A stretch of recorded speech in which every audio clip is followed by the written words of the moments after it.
Welcome to the First Time Facilitator podcast. Whether you're a first-time facilitator or a seasoned pro, listen in for tips and tricks to make a bigger impact at the next workshop you deliver. And now, your host, she can't believe it's here, episode 100, Leanne Hughes.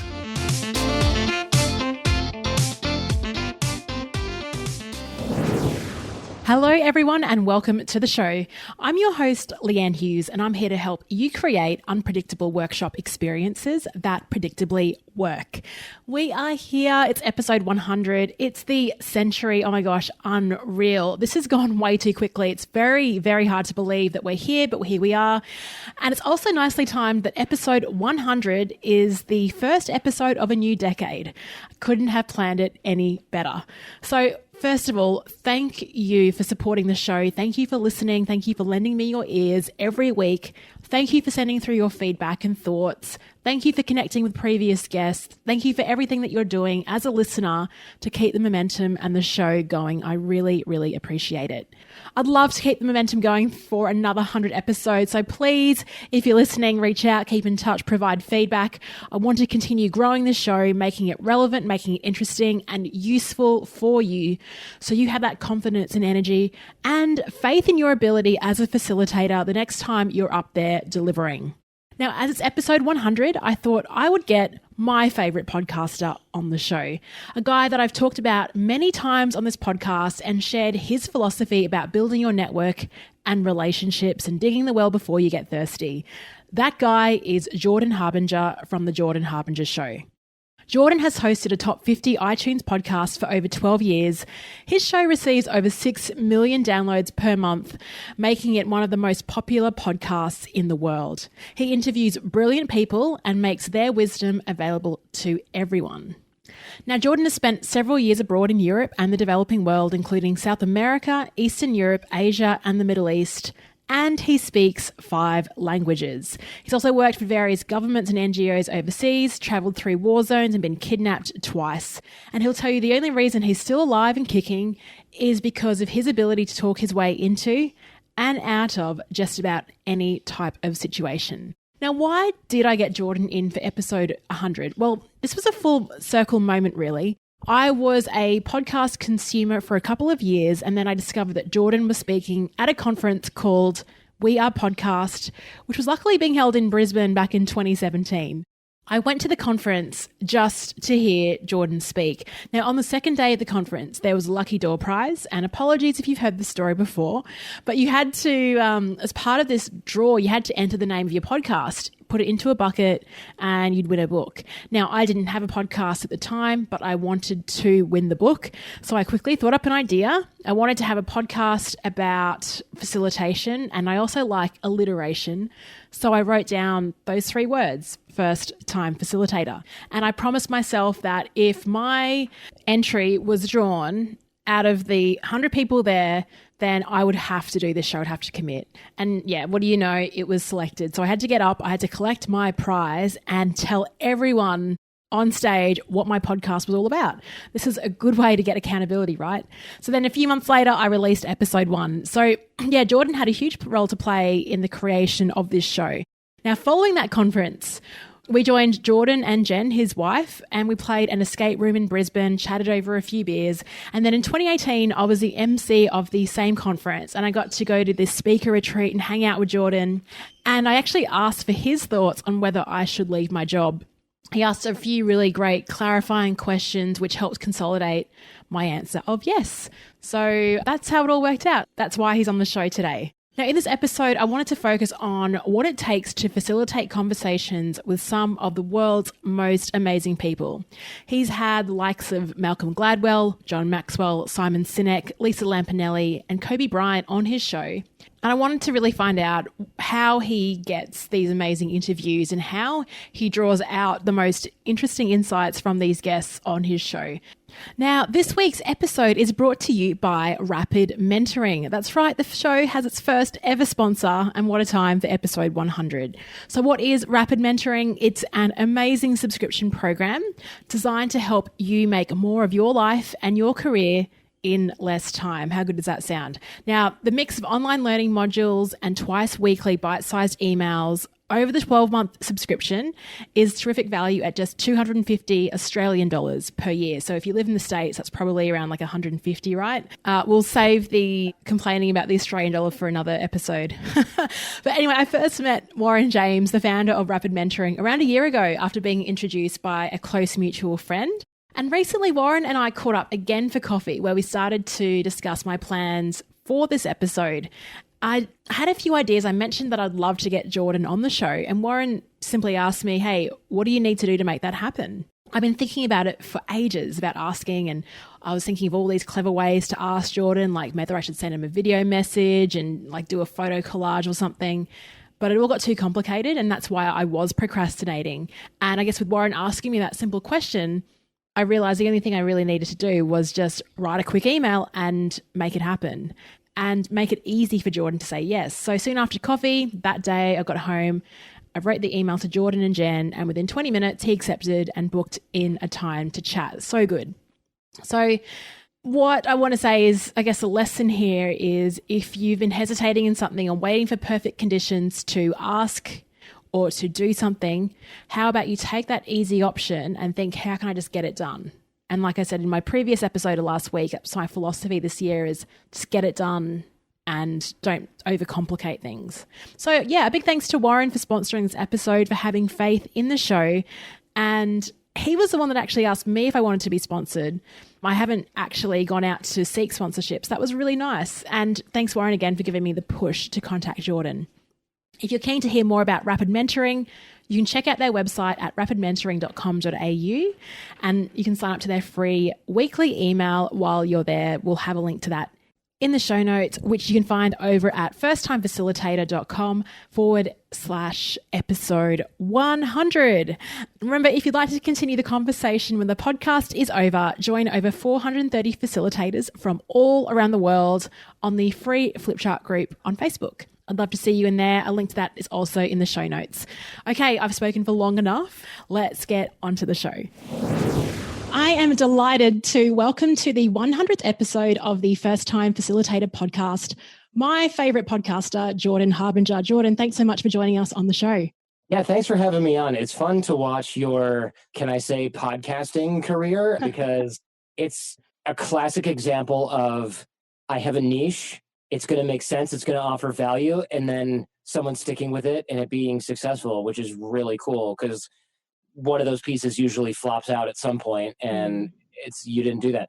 The idea of a podcast for people that need to facilitate an event is such a good idea. And yet it almost seems too niche, and you're proving that that's not really the case. It's so true. I had so many people when I first started saying, how will you keep this going every week? Because surely there aren't that many topics about facilitation. But I mean, even the other week, I had an auctioneer on the show. It's just amazing the amount of quality. And I guess even the spin with you, what I really want to talk to you about, Jordan, is you facilitating conversations with like some of the world's most amazing people.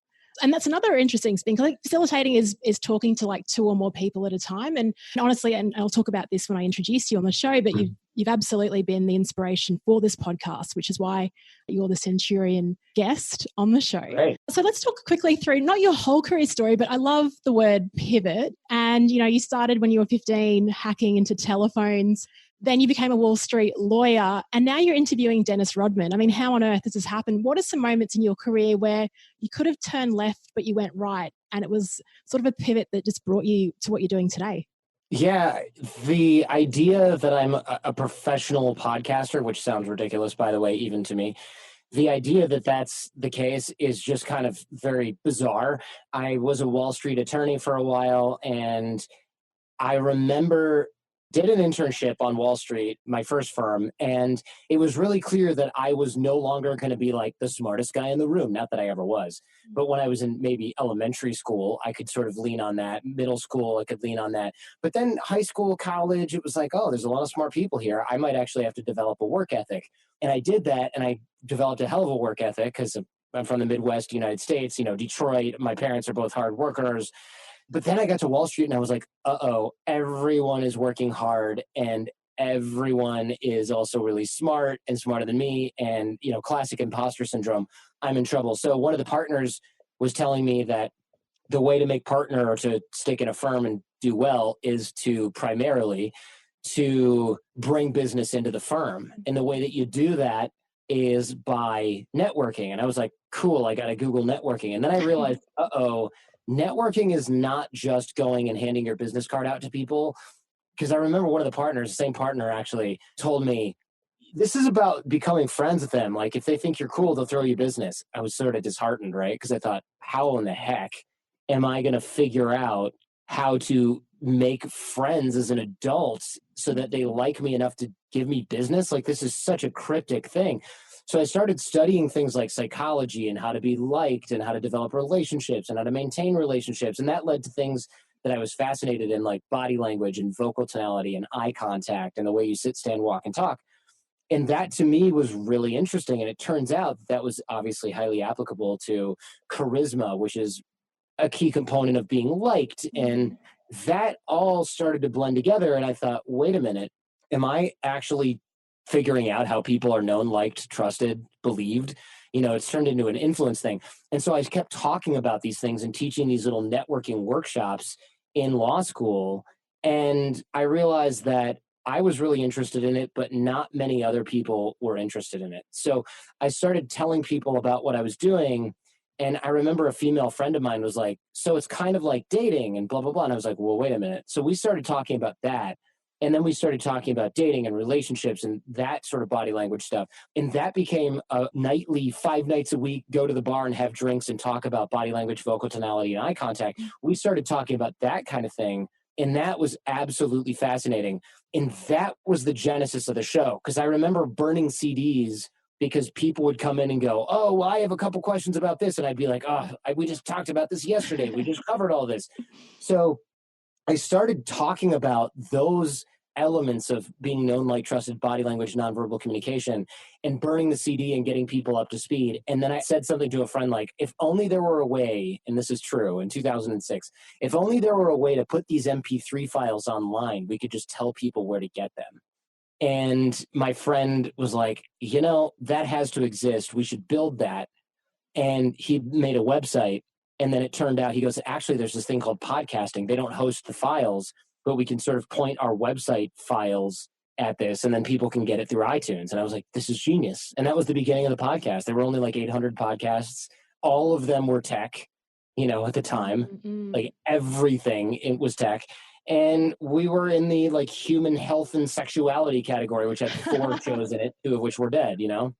Oh gosh, that's amazing. I didn't even know what podcasting was until I think early 2016. So you've got a 10-year head start on everyone, really. And as you know, it's a ton of podcasts, new podcasts every single day. Let's talk about body language. You talked about that was a really key element of building trust and rapport with people. And I've noticed that with your interviews, you actually fly across the States. You've flown to the UK to interview people face to face. Why is that so important to you? That's one of those things that's unfortunately the case. So there have been a couple of like, I guess I'll do that, parts of my business in the last several years. One was when I interviewed an author named Robert Greene. He writes these huge tomes when he writes books. You know, one is Mastery, the Laws of Human Nature, the 48 Laws of Power. And I remember interviewing him probably 7 years after I'd started the show. And I didn't want to screw it up because we had mutual friends and I really admired him. So I read the whole book and took copious notes. And he's like, that was one of the best interviews that I've had. And that really boosted me up. But then I realized, oh, shoot, now I've got to read everybody's book. Yeah, he's got big books, right? And they're huge. Yeah, they're like 600 pages long. So I was like, now I've got to read every author's book because this is the new bar. And with doing the interviews in person with the body language, I was resisting it. And then one day, a friend of mine who's an interviewer goes, why don't you do your interviews in person? And I was like, I'd have to fly out there and I'd have to set everything up. And they're like, yeah, that is kind of a pain, but they are better face to face. And I was like, are they? And they were just like, yeah, probably, because you can see them and they can't avoid you. And I was like, oh, I don't need to do that. So I spent years being like, I don't need to do that. And then I was interviewing a friend of mine, a lovely guy, actually. I won't drop his name because I'm about to sort of smear him a little bit, but he's a great person, super smart guy. And we were doing the interview and I could hear like the vibration of his phone and he would be a little distracted. And I said, do you need to handle that? Because I was getting a little exasperated. And he goes, yeah, I'm sorry. My wife is just wondering if I'm going to make it to lunch. And I was like, you know who's not texting their wife during an interview? Somebody who's sitting right in front of you. somebody who's on camera. So I realized then, I went, look, I don't have to do every single interview in person, because remote sometimes is the only way I'm going to get somebody who lives in northern Canada or something on the show. But if I really want this to be an awesome show and I want to get a good video out of it, I've got to go to them and make it happen. So I started doing that, and that's been a huge deal, because people really do bring their A game when there's lights and cameras on them and they're sitting in front of you.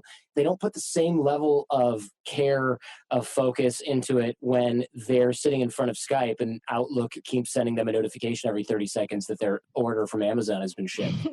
They just don't. So I want people sitting in front of me and focused only on me, because that's what I'm doing with them. And I realize it's not even a disrespect thing. It's a human thing. Of course, I think I can multitask just like everyone else. And of course, I'm bad at it just like everyone else. How can you expect somebody who's not a professional media personality to ignore, shut down everything and focus only on a Skype icon of your face or of a web or of you on a webcam? It's not realistic. So I realized I really have to take their focus, and the way to do that is to do only interviews in person. And the way to make that make sense is to film them. And so it became a whole kind of I guess I'll do that. And those have been game changers, like these big sort of changes in my workflow of reading the whole book and doing 10, 20 hours of prep for a guest and making sure that I'm sitting in front of them or they're sitting in front of me. Those turned out to be some of the biggest things that changed the quality of the interview for the better. It also puts you in a different plane with the show entirely, because people might go, oh, I had that guest. And I'm like, yeah, but they were in front of me for 90 minutes and they called you from an airport lounge. You outcompete a lot of other podcasters when you do things like that. Like, I know, yeah, I've had the same guest as somebody else, but I read the whole book. Did that person? No. And it shows. So the guest is more engaged. The quality of the product is better. And I know that I can outwork other podcasters because I'm willing to do things that they are not willing to do. Such good points. I actually feel like hanging up on you now and flying to California, Jordan. There you go. You're welcome. Yeah, very true. I interviewed Michael Bungay-Stania, the author of The Coaching Habit, in person in Brisbane the other week. And I was wondering if I invest in, getting a film crew. And thank God I did. Because as you said, it just elevates it. Even having like a third party in the room. And I know that you and Jen sort of run your own gear with videos and lights.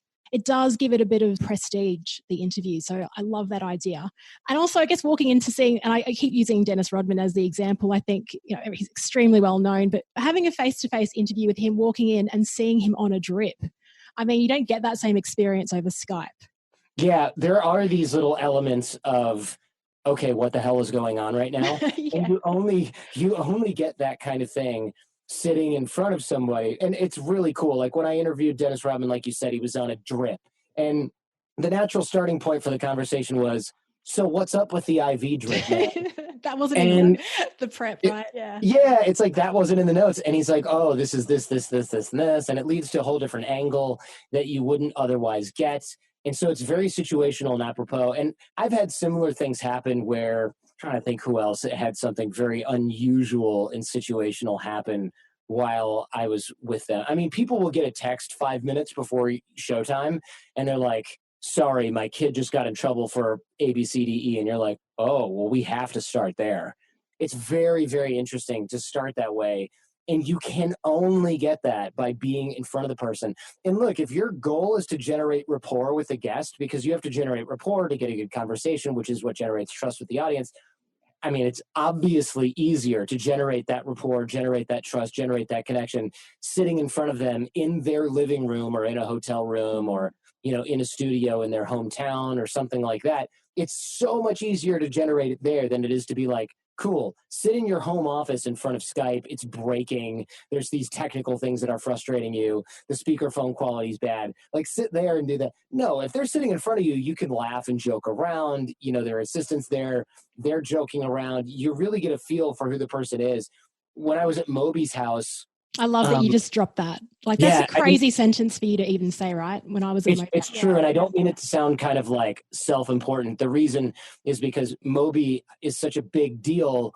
And yet when I went to his house, all his awards were kind of dusty and stuffed onto this one little shelf in the back hallway on the way to the bathroom where there were boxes. And I was like, hey, you have 20 years of awards collecting dust. And he goes, yeah, I just don't care about those.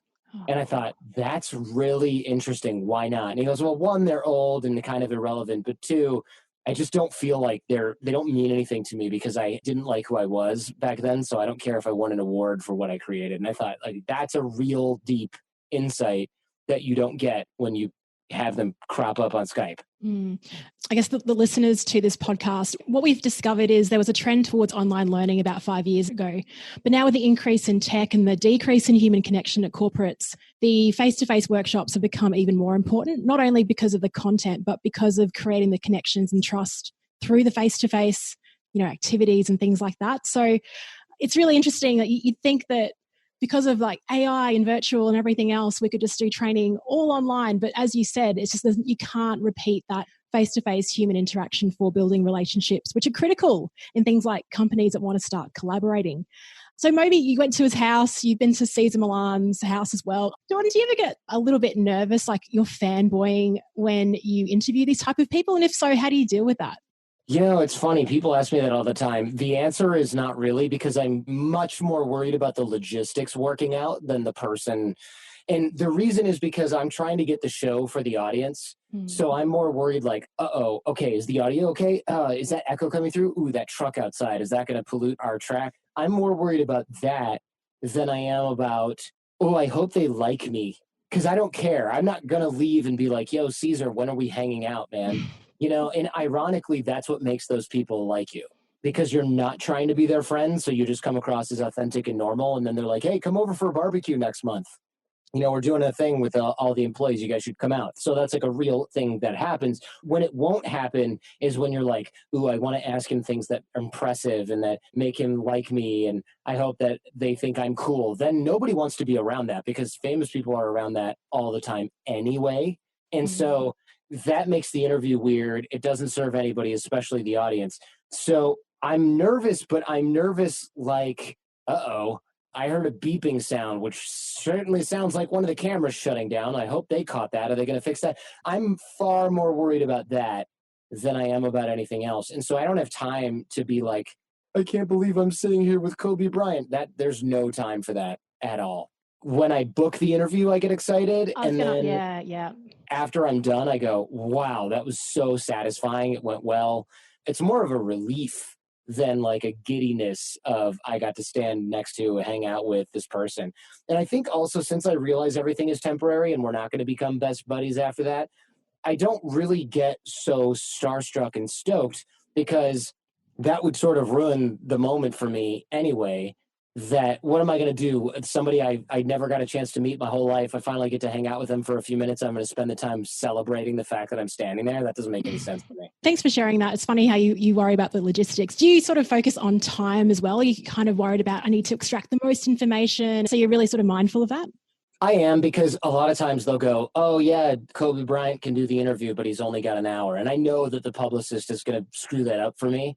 I know that he's going to show up 10, 15 minutes late and then leave 5, 10 minutes early. So I know I really have like maybe 45 minutes if I'm lucky. So I don't want them to be like, yeah, it's nice outside. Oh man, I took my car for a wash this morning and then it rained. What a bummer. I'm like, done. Let's get into the real stuff. I don't have time for this.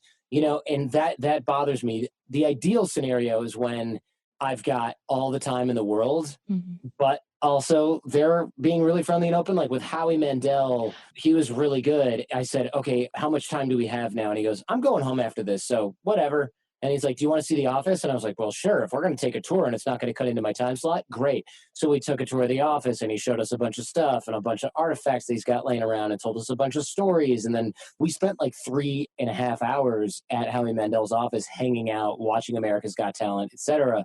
And that was great. But you don't get that except for once in a blue moon. You get them going, how long is this? An hour? Ugh, can we do 45? You're in their living room and they're basically like, I'm going to lunch after this and I'm going to lunch in 52 minutes. And you're just like, okay, we'll do it. And usually they loosen up during the fact because they realize it's not going to be a waste of their time. I actually did my homework so that they're kind of like, oh, you read the book? Okay, you get an hour now. Instead of just like, oh, you're some schmuck who wants me on his YouTube channel. Bye. Because they kind of start off that way and you have to earn their trust throughout the course of that hour. But yeah, I'm very cognizant of don't let comedians showboat because they love doing that. They'll spend the whole hour making, dumb jokes if you let them.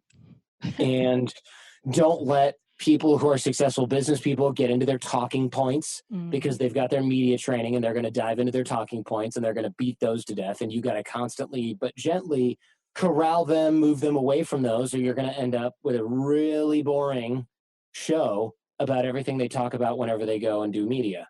And that's not good either. So I'm constantly managing the conversation from both guiding it towards a specific outcome or direction, but mostly gearing it and steering it away from bullcrap outcomes, and then trying to be cognizant of the fact that I've got 20 minutes left and I'm halfway through my 5 pages. 5 pages. Wow. I've got to say that Howie Mandel episode was probably my favorite because I wasn't really expecting it to be that great. I don't know, maybe we could tell that he had all the time in the world to talk because it felt very relaxed, sort of leaning into that interview. And he's such a nice guy. And you know what? Honestly, it's funny you mentioned that. That was probably, I thought it was one of the best interviews that I'd done also. But you're right. I think part of it was I had a ton of time. But the real benefit was I sort of thought, this could go either way. He might not even be that nice. I have no clue. I have no experience with him. And then he turned out to be such a good guy and so interesting and so nice. The bar was low. I think that's what it was. But then he didn't just come in above the bar. He killed it. He killed it. I've shared that with so many people. It's just a really unbelievable, motivating episode. Thank you. I'm glad that you noticed that too. I loved it. So with someone like a Kobe, and again, he's like the 45-minute example. We don't want to put all this on Kobe, but you do have to sort of get in. And I think the value of your podcast is that they are completely different to other people's, where you get some information out that you haven't heard from this person before. You gave a couple of things away, that it's all about the way that you direct the questions. When you're interviewing these celebrities that sort of tell the same stories over and over again, and you can tell that they're just rehearsing their speaking notes, and you want to get into something unique and different. How do you direct the conversation that way? That's interesting. I guess, what do I do when I know they're going into their talking points? There's a couple things. If I'm in person, easy enough, because I can just literally change the subject or sort of raise my hand and stop them. But often enough, I will let them run out the talking point, because you don't want, it depends on time, right? If I know they've got their specific talking point and I hear them going into that story, I might go, I'm going to cover that and in detail in the introduction, so thanks for touching on that. And then I'll ask a different question. Or if they're hell-bent on getting to those talking points and I think, okay, I've got enough for a 45-minute show and we've got 90 minutes. I interviewed an FBI agent, it's a long time ago, and she was just like not going to let me ask what I wanted. So I went, okay, I see how this is going. They're selling their book. And they had pitched me. So I went, okay, I'm just going to let you go through your whole thing. So I let her go through all of her talking points, and I could hear when she was starting to get tired. And then I went, all right, I've got some questions for you. And then I just sent the whole thing off to my editor and I said, cut out minute 10 through minute 42. It's all garbage. You'll know it when you hear it. And he goes, okay. Sure enough, he cut out like minute 7 through 40. And we ended up cutting out 33 minutes. And here's why I think writing the book was so important and blah, blah, and all this stuff. We just cut it out because she was not able to deviate from her media training. She had rehearsed her spiel, and I was like, I'm not going to subject my audience to this. I don't care. So it's kind of like boxing. You just let them swing, and you swing and swing and swing and swing, and you dodge until round 8, and then you go in for it because they don't have anything left in the tank. I don't love doing that, but if someone's not going to let me guide and host the show, I'll just tire you out. I have more stamina. I can talk for 6 hours. Yeah. Nice. It's like a bit of a marathon, isn't it? So Jordan, I get a lot of people sort of asking me, how do I get great guests on the show? How do you book such incredible guests on your show?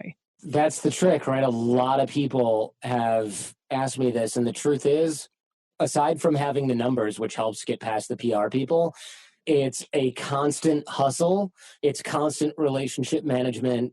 And I don't think you have to have a big podcast to get great people on your show. I've been getting great guests since even before then. And the idea is you just have to generate enough trust with the people that are influencing them or with them themselves that they say yes. And then you make it easy for them and you show that you've done your homework and you've done the research and all that. So all of that comes into play. So for example, I might get somebody on the show that's got a book to promote and they're doing a bunch of appearances. And then at the end, they'll go, wow, that was pretty good. And I'll go, yeah, I happen to know that you went to a charity fundraiser with so-and-so. Are you guys friends? Yeah, we are. Would you mind making an introduction to them if you thought this interview was good? Yeah, I thought it was really good. I'll happily email them and CC you on that. So what's really happening is you're generating trust with somebody who has trust with somebody else. So if that author says, wow, that was surprisingly good, I didn't expect that, it was a good podcast interview, and I say, can you introduce me to this other person? They know that making that introduction, as long as that person's willing, is not a waste of their time, because that person, they're friends, and they'll go, look, this guy interviewed me and he really did his homework. And they go, oh, okay, that's great. It's a warm referral. Perfect. So I do that, and you do that enough that then you reach out to somebody and their publicist says, oh yeah, you did a great job with the last 17 people I threw at you. So I'm not worried about giving you this one because it's a no-brainer. So that's really how it works. It's relationships. It's building trust with people, whether that's a publicist or whether that's a friend of the actual guest. And pretty soon you end up with some pretty good phenomena, some pretty cool phenomenon happening where I'll reach out to somebody and their assistant will go, yeah, actually, we heard your interview with such and such, and we listened to you in the office, and the person you're trying to get heard your episode with so-and-so because they're a fan. So it's like a no-brainer. They've already heard the show. They've heard of the show. Their friend was on the show. Their publicist knows the show. They're just trying not to get fired, right? The publicist, they don't want to book something that's awful. So if you can be a safe bet for them, you'll get a lot more play. Yeah, it's that trust, and as well as being brave enough to ask that question, hey, could you ask so-and-so for a referral for this interview? So I think asking is really important as well. So speaking of asking, you've got a weekly show on Fridays called Feedback Friday, where you ask listeners to write in, and I think it's where you really sort of, your humor really shines. You and Jason, it's a nice compatibility, your pairing, and the diverse sort of responses that you have to the show. Have you noticed sort of any differences with the questions that were asked about 5 or 10 years ago compared to now? Or are we still sort of repeating the same patterns in terms of the things that are happening to us? Sure. So I get asked a lot, and I think it's actually more of a difference between the sophistication of the audience and, of course, the sophistication of the show versus, like, people have learned their lesson by now.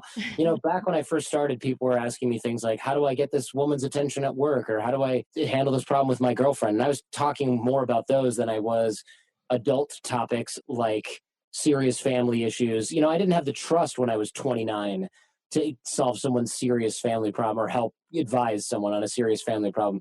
People now are asking me how to negotiate their salary. They're asking me how to handle a serious problem at home with their significant other, with their kid, with their brother, sister, parent, those types of things. So it's a result of having more trust with the audience. It's a result of being smarter, older, wiser myself, I'd like to think. It's also a matter of being able to, bragging here, but having a more sophisticated, smarter, more educated audience. And that's a good sign. But yeah, I wouldn't say there's sort of like a general trend in questions that can be from or pointed to society now is thinking about this. It's more like, oh yeah, society now doesn't see me as a dumb 29-year-old kid. So they're asking me things that are much more important than they would have 10 years ago. That's more like it. I don't think I can spot a general trend. You know, I'm not Google. I don't have data for people are asking me more this than the next thing. But I do get far more questions about career and family than I do about dating, which is good. I don't even answer dating questions now because I find them boring, honestly. Yeah, you kind of switch the show's direction, which you can tell by the caliber of guests that you get on the show. People like, you know, Malcolm Gladwell, Daniel Goleman. Where do you go to next with your guests? I see the list of people that you've interviewed. I'm like, he's won already. Like, how do you continue sort of challenging yourself with the show? For me, of course, I always want really interesting stories. I always want to be able to get a celebrity if they're going to have an interesting story, that kind of thing. However, I will say that the next level for me, and I've been thinking about this recently, is finding not the well-known person with the big name. There's going to be some of that, of course, because those people have interesting stories and are unique. However, what's really fascinating for me, and my wife has brought this up, like she'll go, I don't care about so-and-so celebrity. I'm more of a fan of this, like the art forger that we had on the show. She'll be like, there's an art forger that's so interesting. That's much more interesting than this person who has a TV show. And I agree, but those are so much harder to find. It's much harder to find somebody who was a spy from the KGB that now lives in America and got caught by the FBI before defecting and all this. That's a harder person to find than finding somebody who is a book author that's a celebrity that's on a book tour that's in my inbox. I'm going for the people where when I call them, I go, so I heard that you're an art forger and I'm interested in having you talk about that. And they're like, okay. Are you from the news? I've done a couple of 5-minute news segments over the last 15 years. I'm like, not really. This is going to be like 90 minutes and I want to go in depth. And they're like, okay. So, those are so much harder to find because they're not promoting anything.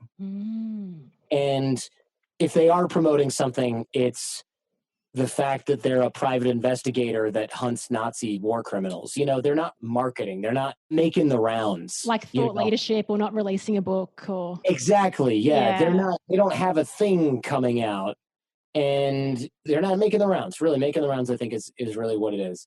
They're not making the rounds. And so that's much harder to find. But that also, again, is kind of that's the no traffic on the last mile thing, right? That's the reading the whole book. I'm better prepared than the other hosts. Going and doing it in person, I have a better interaction than the other hosts.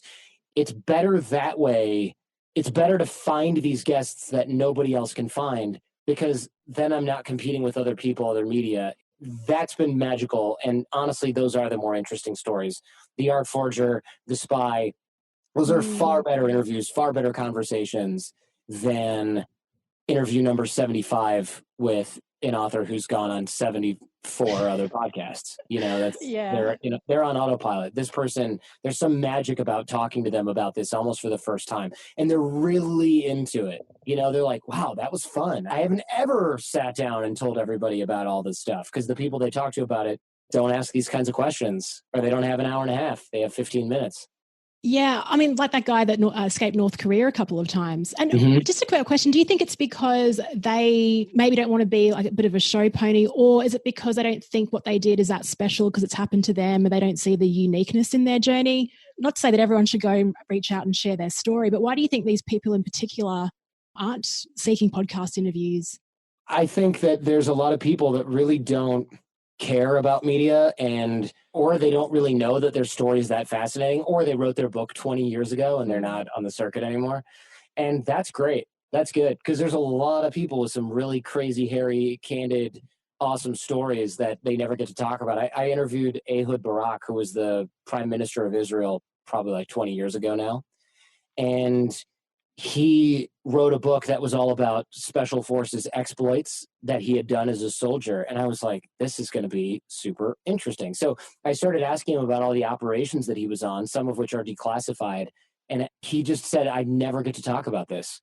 There aren't people that sit down with him and say, tell me about that time in 1978 when you went to Entebbe and, had a commando operation.